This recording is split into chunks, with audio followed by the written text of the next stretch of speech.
하나님이 계신 곳은 어디일까요? 예수님 당시 유대인들은 하나님이 성전에 계시다고 굳게 믿고 있었습니다. 그런데 하나님은 성전에 계신 것이 맞습니까? 성전에 계시다는 유대인들의 믿음을 의심할 바는 못 되겠지만 진짜 하나님께서 성전에 계시는지는 잘 모르겠습니다.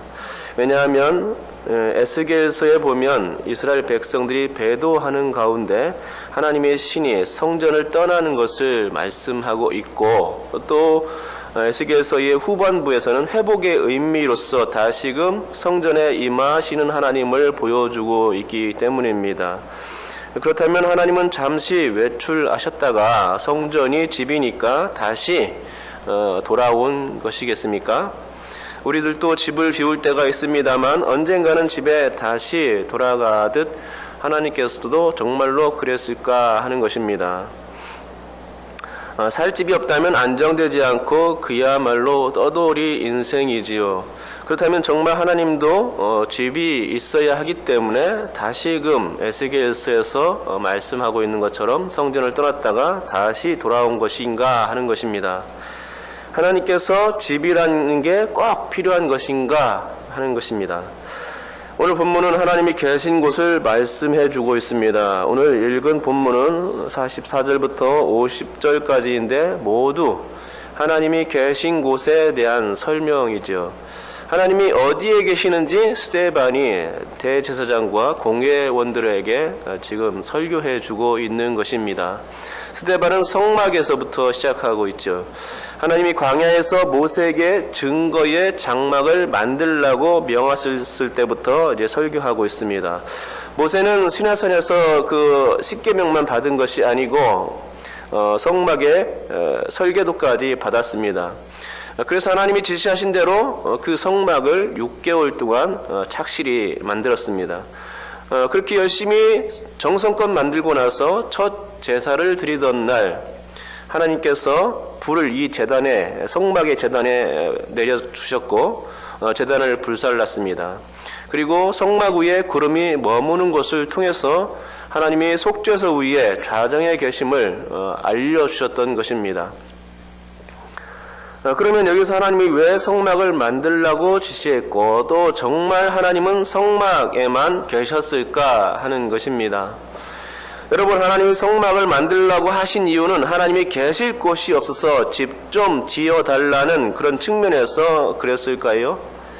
아니면 집을 지어서 편하게 지내고 싶었던 생각이 하나님께 있었을까요? 그런데 문제는 지성소가 너무나 작다는 것입니다. 하나님이 계시기에는 너무나 비좁은 공간이라는 것이죠. 성막의 지성소는 정육면체의 주사위 모양인데 각 변의 길이는 10규빗씩입니다. 우리가 1규빗을 50cm로 잡았을 경우에 지성소는 약 5m 정도의 정육면체의 모양을 하고 있는 것입니다. 전체 크기가 그러니까 우리 교회 교육자 사무실 아실 겁니다. 그 크기 정도 되는 것이죠. 5m니까 천장은 아마도 2배는 더 높았겠지만 그리 크지 않은 공간이 바로 이 지성소입니다. 더군다나 하나님은 속죄소 위에 계셨다고 성경이 말씀하고 있습니다. 속죄소의 양식을 살펴보건대 속죄소의 넓이는 가로가 1m 25cm 정도 되고 세로가 75cm 정도밖에 되지 않습니다. 하나님이 이런 공간, 이렇게 비좁은 공간에 계시기에는 너무나 솔직히 좁다는 것이죠. 이렇게 설명드렸는데도 하나님이 정말로 성막에 계시다고 믿는 분이 계신가요? 하나님이 기거하실 곳이 없어서 성막을 지어달라고 한 것이 맞는 말일까요? 그렇다면 크신 하나님께서 그렇게 비좁은 공간을 만들어 달라고 하신 이유는 또 어디에 있겠습니까? 실제 지성소는 하나님이 거하시고 활동하시기에는 너무나 좁아 터지고 답답한 공간 아니겠습니까? 저는 성막론을 가르쳐 보았기에 생각해 볼 수 있는 기회가 많았습니다. 아무리 생각해도 하나님이 그런 비좁은 공간에 계셨을 리가 없다는 것이죠. 그래서 하나님이 거하신다는 것은 단지 상징적인 것일 거라 생각했습니다. 나중에 천국 가서 하나님께 여쭤봐야 하겠지만 정말로 상징이 맞을 겁니다. 오세훈 시장이 과거 서울시장 후보 경쟁에서 강금실 열린 우리 당 후보와 방송 토론했을 때 했던 말이 있습니다. 11평은 너무 좁아 요즘 잘 지어지지 않는다. 또 말하길 방으로 치더라도 어떤 때는 대각선으로 누워서 자야 할 정도로 좁다라고 했습니다. 11평이 대각선으로 누워 자야 할 정도라는 거죠. 그러니까 오세훈 시장의 말에 의하면 지성소는 6평 정도밖에 안 되니까 대각선으로 누워 자는 것도 안 되고 쭈그려서 자야 할 곳이 되는 것입니다. 왜냐하면 오세훈 시장이 말한 11평은 지성소 6평의 2배 정도 크기이고, 거꾸로 말한다면 지성소는 그 오세훈 시장이 말한 11평의 절반의 크기밖에 되지 않기 때문입니다. 그러니까 지성소를 말한다면 쭈그려 자야 하는 장소가 되는 것이죠. 상황이 이렇다면 여러분, 하나님은 너무나 불쌍한 것이죠. 여러분, 스데반은 계속해서 하나님이 계신 곳을 설명합니다. 광야에서 만들었던 증거의 장막은 광야 40년을 지나서 이방인의 땅을 점령할 때에 여호수아와 함께 가나안 땅에 들어갔다고 지금 스데반이 말하고 있습니다. 그래서 성막은 다윗 때까지 이르렀다는 것입니다. 다윗이 왕이 되고 나서 마음속에 품었던 생각, 여러분께서 아실 것입니다. 그것은 하나님이 거하실 성전을 지어야겠다 하는 그런 생각이었죠. 하지만 다윗은 피를 너무 많이 흘렸기에 본인이 그것을 성전을 지을 수가 없었습니다. 대신 누가 지었습니까? 아들인 솔로몬 왕이 지어야만 했습니다. 성전은 7년 6개월 만에 완공되었죠. 그러면 이 솔로몬 성전은 그동안 하나님이 너무나 불편하고 갑갑해서, 성막에 지내는 것이 너무나 불편하고 갑갑해서 다윗에게 제발 좀 큰 집 좀 지어달라고 해서 그렇게 해서 지어진 것일까요? 그렇지 않죠. 다윗이 선뜻 짓겠다고 해서 만들어진 것입니다. 하나님께서 주택에서 사는 게 너무나 비좁고 불편하니까 80평 되는 아파트로 바꿔달라고 요구한 그것이 아니라는 것이죠. 정말 하나님은 성막에 기거하셨듯이 새로 지어진 성전에만 계시고, 또 그곳 안에서 꼼짝 안 하고 인간들의 인심을 얻고 또 섬김을 받기 위해서 그곳에 갇혀 있어만 했을까요? 그렇지 않다는 것입니다. 일단은 답불토 한번 살펴보겠습니다. 오늘 본문이 뭐라고 말씀하고 있는지 우리 다 같이 48절을 한번 읽어보도록 하겠습니다. 48절입니다. 읽겠습니다. 시작. 그러나 지극히 높으신 이는 손으로 지은 곳에 계시지 아니하시나니 선지자가 말한 바. 48절이 뭐라고 말씀하고 있습니까? 선지자가 뭐라고 했다는 것이죠. 선지자가 말한 바는 49절과 50절에 기록되어 있는데, 그것을 종합해보니 판단해보니 48절과 같다는 말인 것입니다. 그러면 48절에서 뭐라고 하고 있습니까? 지극히 높으신 하나님은 손으로 지은 곳에 계시지 않는다는 것이 결론적으로 스데반이 종합해보니까 그렇다는 것이죠. 선지자들이 말이 그랬다는 것인데 그대로 스데반이 빌려온 것입니다. 하나님은 손으로 계신 곳에 있지 않다라는 것입니다. 그러니까 하나님은 당신께서 지으라고 명한 성막에 계신 적도 없으시고, 또 다윗이 짓고자 했던 성전에도 거주하신 적이 없었다라는 것입니다. 솔직히 말해서 성전이 커봐야 성막보다 얼마나 더 크겠습니까? 성막의 본당의 크기는 가로 세로가 10규빗 곱하기 30규빗이고 성전은 20규빗 곱하기 60규빗이니까 겨우 2배밖에 되지 않습니다. 2배니까 오세훈 시장의 말대로라면 대각선으로 누워 잘 정도밖에 안 되는 것입니다. 그러니 이 역시 편한 아파트가 아닌 것입니다. 하나님이 매우 불편해할 공간이 되는 것이죠. 그런데 문제는 유대인들이, 아니 종교 지도자들의 생각에는 하나님이 성전에만 계시다고 악착같이 믿고 있었던 것입니다. 하나님의 표적과 기사는 성전에서 일어나는 일이 절대로 없었고, 오히려 그 모든 표적과 기사는 성전 밖에서 이루어지고 있었음에도 불구하고 하나님이 성전 안에서만 계시다고 믿으니 이 얼마나 답답한 노릇이었겠습니까? 한낱 건축물에 지나지 않은 성전을 거룩한 곳이라 여기니 스데반이 생각하기로는 정말로 어이가 없는 일이었습니다. 그러니 스데반 집사가 인식하고자 했던 부분이 바로 이 부분입니다. 하나님은 결코 사람이 손으로 지은 곳에 계시지 않는다는 것, 그것을 말해주고 있는 것이죠. 그것은 스데반의 말이 사실은 아닙니다. 그것은 누구의 말입니까? 선지자의 말이었다는 것이죠. 선지자의 말이란 곧 하나님의 말씀인 것입니다. 하나님께서 선지자를 통해서 나는 이 성전에 사람이 손으로 지은 곳에 성막에 성전에 있지 않다라고 알려주셨던 것입니다. 그러니 하나님이 성전에 계시지 않으니까 성전을 모독해도 그러니까 그것은 크게 문제가 되지 않는 것입니다. 오히려 하나님이 계시지 아니한 건축물을 거룩하다고 우기며 성전 건축물을 우상시 여긴 종교 지도자들이 잘못하고 있었던 것이지요. 49절 끝부분에 보면 너희가 나를 위하여 무슨 집을 지켰으며 나의 안식할 처소가 어디냐라고 말씀합니다. 우리가 이 말씀만 떼놓고 보면 여우도 굴이 있고 공중의 새도 거처가 있으되 인자는 머리 둘 곳이 없도다라는 우리 주님의 말씀이 떠올려집니다.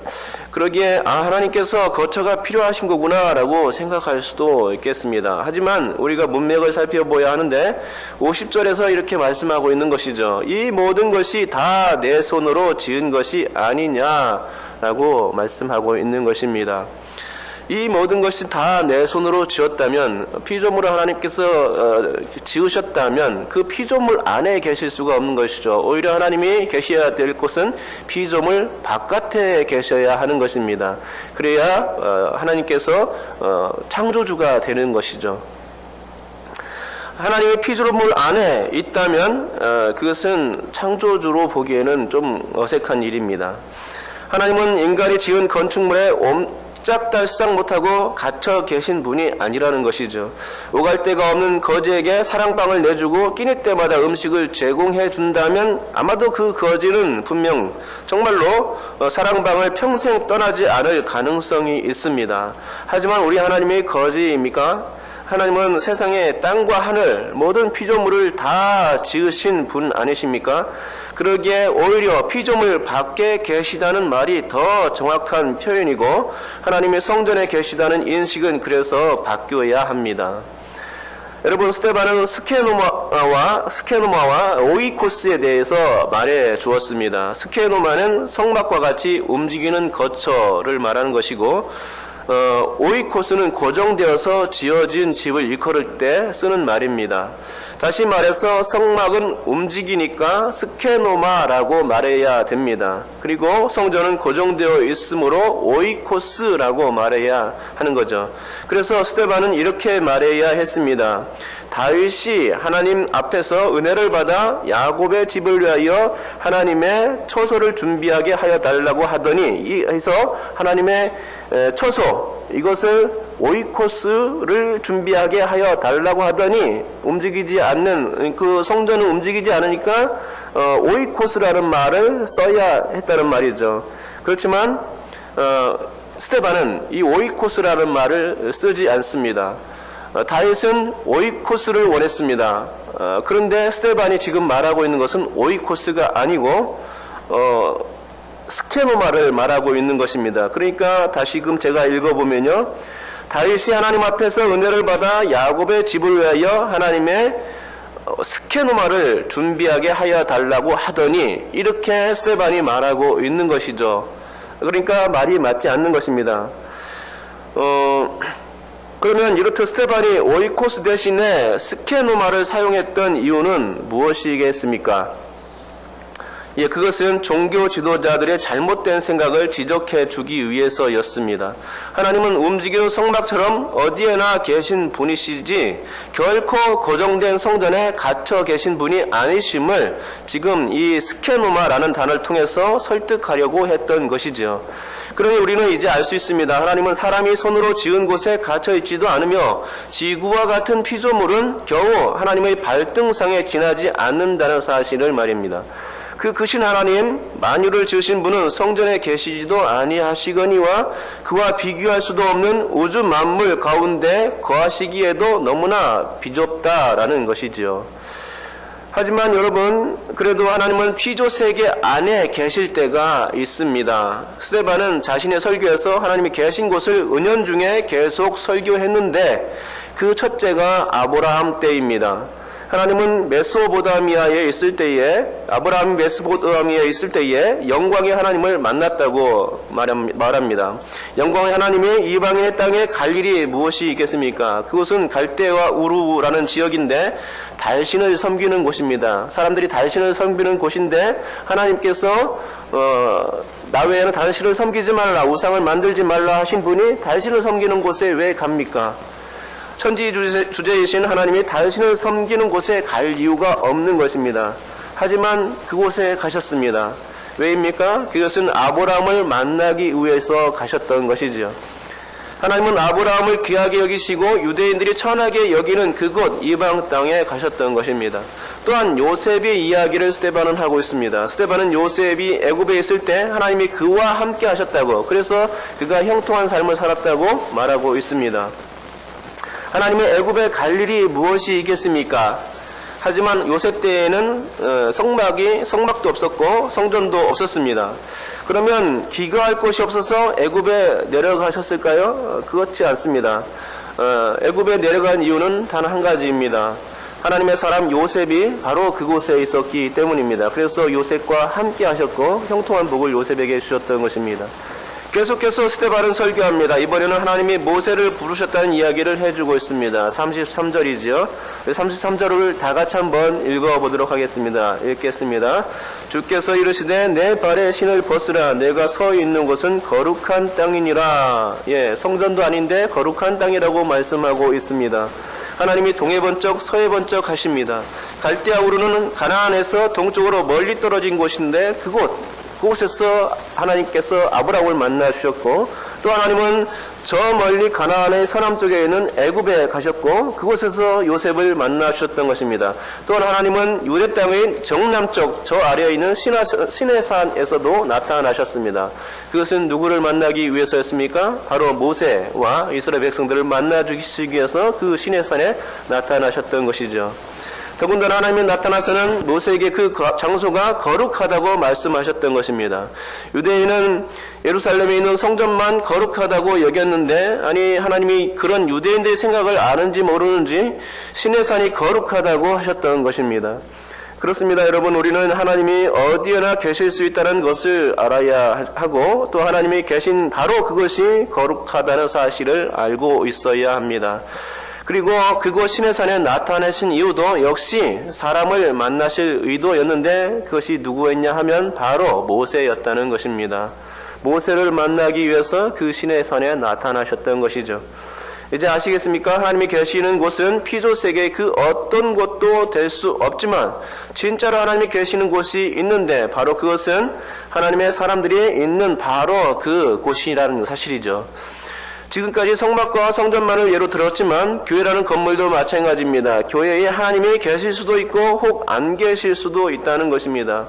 하나님이 교회에 안 계시다고 하니 역성을 내는 분이 계실지 모르겠으나 하나님은 손으로 지은 건축물에 계시지 않습니다. 그것은 스데반의 말과 또 선지자의 말이기 때문에 정확합니다. 그게 아니라 하나님을 사랑하는 성도들 가운데 계시다는 사실이죠. 저 유럽 교회가 쇠퇴하는 것은 그들이 점점 하나님을 사랑하지 않고 믿음이 약해져서입니다. 그래서 교회는 점점 문을 닫게 되고 사람이 다니지 않는 교회, 폐허가 된 교회가 되어버렸고 그것은 이슬람 사원이 되어버렸습니다. 하나님은 더 이상 그곳에 계시지 않게 되었던 것입니다. 믿는 사람이 없는데 하나님께서 그 건물, 그곳에 왜 계시겠습니까?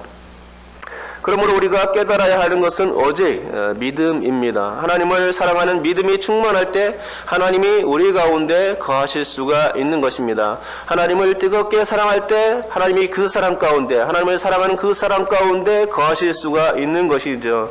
그리고 하나님이 우리와 함께 하실 때 바로 그때가 가장 거룩한 때입니다. 그러기에 만약 여러분께서 거룩하고 싶다면 어떻게 해야 하겠습니까? 그것은 하나님을 신뢰하는 믿음에 굳게 서는 것입니다. 하나님을 사랑하는 그 사랑에 굳게 서는 것입니다. 그리할 때 우리가 거룩해질 수가 있는 것이죠.